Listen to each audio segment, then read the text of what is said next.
Sebenarnya secara hukum pihak kepolisian tidak memiliki kewenangan apapun kecuali yang diberikan oleh hukum. Di dalam undang-undang yang mengatur tentang tugas kepolisian nomor 2 tahun 2002 bahwa tugas polisi adalah untuk menjamin ketertiban dan kepastian hukum dengan cara melindungi, melayani, dan mengayomi rakyat. Apa yang terjadi terhadap keenam mujahid ini itu sangat-sangat bertentangan dengan apa yang diberikan hukum untuk dikerjakan oleh aparat kepolisian. Karena itu kami ingin mengatakan yang dilakukan oleh aparat kepolisian terhadap 6 orang mujahid ini jelas-jelas melanggar hukum, abuse of power, dan ketika itu mengakibatkan melayangnya nyawa rakyat Indonesia yang harusnya mereka lindungi, ini berarti sudah terjadi pelanggaran berat, ya, hak extra judicial killing, dan ini melanggar hak asasi manusia.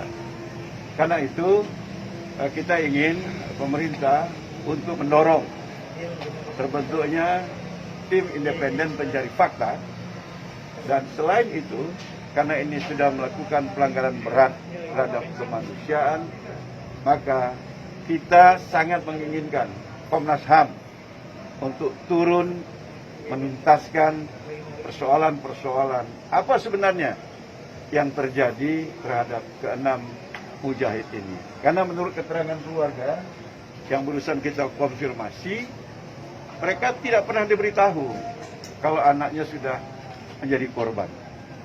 Artinya mereka tahu itu setelah ada pengumuman dari pihak kepolisian yang menurut saya sebagai anggota Komisi 3 selalu saja itu pernyataan sepihak yang tidak didahului dengan menunjukkan bukti-bukti yang mendukung statement yang mereka lakukan. Saya ingin mengatakan ini statement ujuk-ujuk, ya, ujuk-ujuk.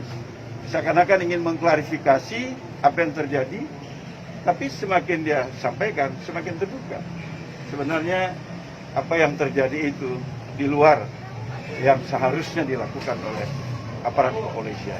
Itulah kenapa kami dengan Pak Fadli datang kemari untuk melihat sejauh apa sudah penanganan korban, dan ternyata lagi-lagi polisi bertindak atas keinginannya, bukan sesuai aturan hukum. Tadi Pak Fadli bilang tidak ada izin otopsi, dan ini kita juga mau tahu apakah tetap dimandikan atau dikafani.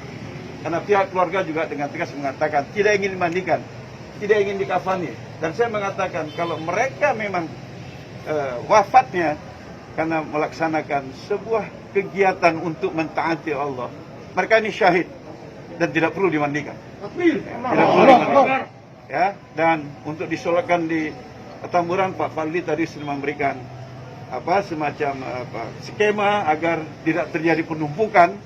Bahkan saya mengimbau kepada masyarakat Indonesia yang masih menginginkan tegaknya keadilan, cobalah tandai peristiwa ini dengan melaksanakan salat gaib di seluruh daerah untuk mendoakan agar peristiwa seperti ini tidak lagi dialami oleh rakyat Indonesia. Saya kira demikian.